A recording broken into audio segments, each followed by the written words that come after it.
Hi, everyone. My name is Lisa, and I'd like to introduce Team Erudition's training guide about multinational teams. So today, you will be able to understand more about each teammate here and our view on multinational teams. We'll also provide an analysis of global teams. We will then discuss a theory that is critical to the world of multinational teams. We will summarize a relevant journal article about creating excellence within a global team. We will provide a spotlight on companies who have a strong culture surrounding multinational teamwork. And lastly, we will provide team building ideas for multinational teams. Hello, my name is Jamie Huff. I'm a performer by trade, and I believe that you can only find success when you put people first. Hi, I'm Lisa Marcus, a recruiting manager in Chicago, Illinois, and I am passionate about teams because I believe they are more effective than what just one person could do alone. My name is Erudition. I'm originally from Tampere, Finland, and I'm currently living in Denver, Colorado, pursuing my master's degree in organizational leadership. Hello again. I'm now going to take you through an analysis of multinational teams. Supervising a multinational team may have the most challenges of any work group. Members may speak different languages, be in different time zones, and live by different customs. When members struggle to understand one another, they shift emphasis from the goal of the team to trying to communicate, which decreases productivity. Enlisting a translator for your organization may add cost, but will increase productivity and help build a more cohesive group. Having your team spread across multiple time zones creates challenges that might not resolve with the use of technology. Team members might not be able to make adjustments to their lifestyle so that they can have meetings at unconventional times. They may rely on more asynchronous methods of communication, such as emails and voice messages. Anticipate that these methods will delay discussion and give latitude when forming a project timetable. Training may be needed to ensure team members are culturally competent. To understand what differences may arise, consider how individualistic Americans are, how they define the meaning of late, how they primarily celebrate Christian holidays, and how bad news is given. These concepts may be vastly different from those on your team, and effort should be made to be sensitive to their presentation and perception. Leading a virtual team requires anticipation to overcome communication errors, because in a virtual team, those errors take a lot longer to recover from than in a traditional team. When putting your team together, look for members with strong communication skills, flexible schedules, cultural intelligence or at least sensitivity, and are able to work independently. If at all possible, schedule face-to-face meetings whenever you can. That way you can build camaraderie and a social environment for your team members. I'm going to discuss a pertinent theory within the world of global teams. So global teams provide the ideal forum for developing the knowledge and skills that global leaders need. With that being said, they work intensively with a wide range of knowledge about people, their functions, and the business as a whole. They discuss and research all the various perspectives of a global team, obtain the feedback, and make sound decisions. So let's first discuss what an ideal global leader looks like. The ideal global leader looks like someone who has vast knowledge about a wide variety of things, about the world, the business, and the team members on the team. They learn and adapt well to change. They manage relationships of the team, and then they also manage the ambiguity, particularly in relation to the relationships, and then as a result, they conceptualize, which is in relation to the ambiguity. So what we first want to talk about is how can teams create and develop this type of leader? How do they develop someone that has all of these traits? So essentially what companies can do is follow 3 steps. They can, step 1, map.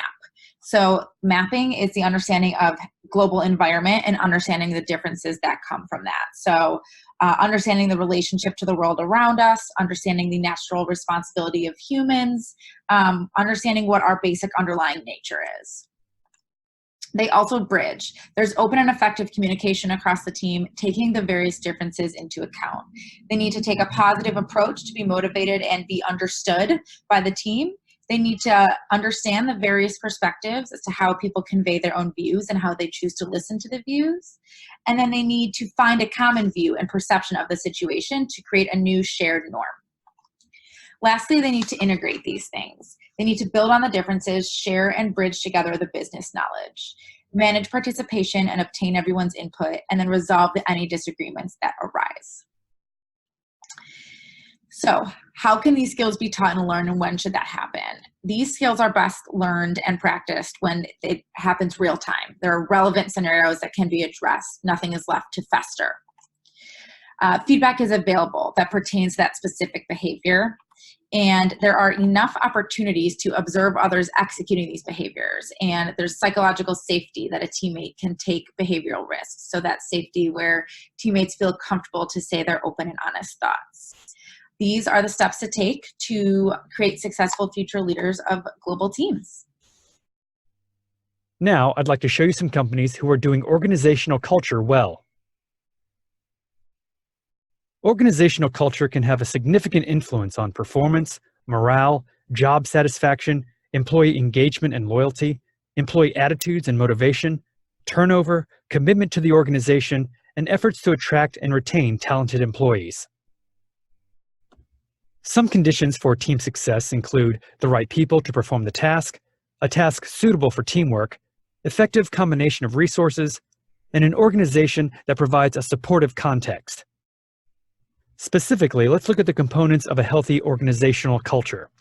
It includes open communication, collaborative effort, autonomy, clear goals and well-defined tasks, adequate resources that include financial, staffing, and training, availability of assistance for technical and interpersonal matters, and feedback and rewards for excellent performance. Tony Hsieh is the primary cultural architect for Zappos. He has instituted a bossless, self-managed form of organization design known as holacracy. This idea steers hard towards autonomy by flattening hierarchies. By adhering to the policy and spending lavishly on morale, Zappos has allowed the company to take risks and come out stronger and smarter than ever before. Neil Blumenthal and David Gilboa, co-founders of Warby Parker, created a training program that fosters strong interpersonal relationships with an emphasis on open communication. They have weekly all-hands meetings, assign random employees out to lunch together, and keep the calendar full of social events which build community and trust. Airlines have been making headlines lately for poor customer service, but Southwest Airlines seems to have avoided the negative spotlight. From a Glassdoor review, dozens of employees have cited the reasons they love their job as culture of appreciation, team unity, opportunity for advancement, and excellent benefits. Each of these companies has excelled in at least one of the before-mentioned components, but it didn't always start out that way. For example, Zappos lost 18% of their employees when they implemented their holacracy, simply because people weren't comfortable with the change in management. But because they persisted and they were receptive to feedback, they were able to make a company that was better than it was before and has become an example for other companies to look for. Hello.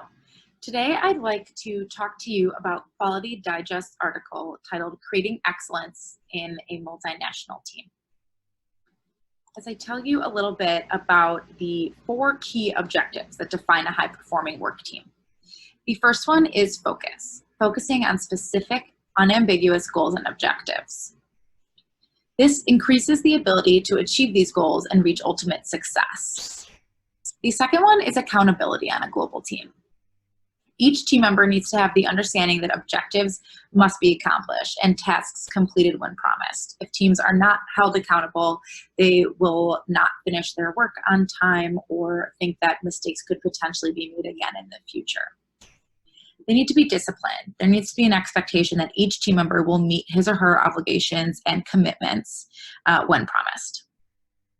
Last, there needs to be a precise understanding of what constitutes success. It's very frustrating to work extremely hard but still be unsure if the work was successful. So creating excellence, there needs to be a true definition of what success means and how well each person is doing in regards to that. So in order to create that, in order to create a successful, highly performing global team with all 4 traits, you need to spend time with the team. Time must be spent to truly understand each teammate, their views, what makes them tick, their strengths, weaknesses, their definition of quality, for example. Cultural differences such as perspectives on the workplace subjects and even facial expressions and body language need to be identified, explained, and understood. They need to create a cohesive unit. The last thing, but definitely not least, is to ensure that FaceTime or in-person communication happens as much as possible.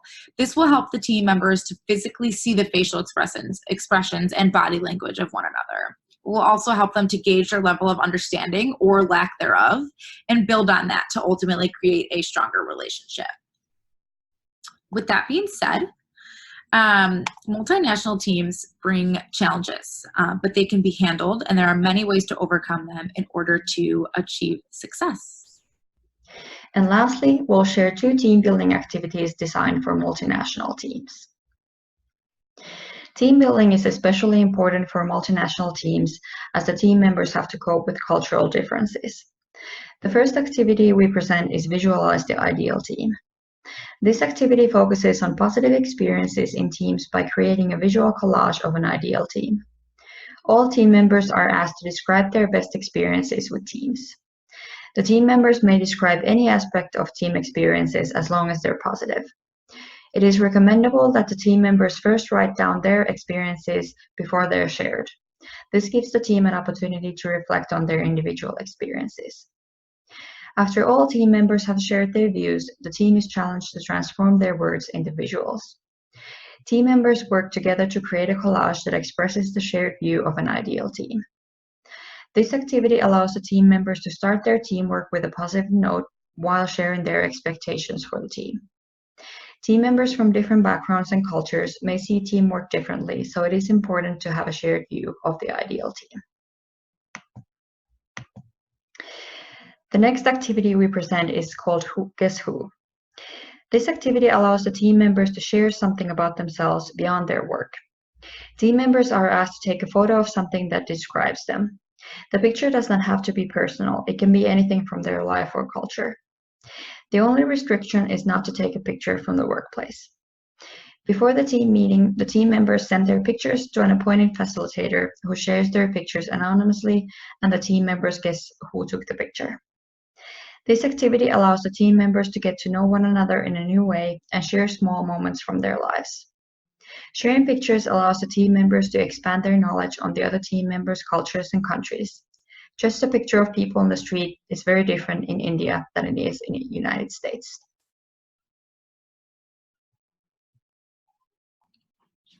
Thank you for listening to Team Erudition's training guide. We hope you enjoyed, learned a lot, and we will see you soon.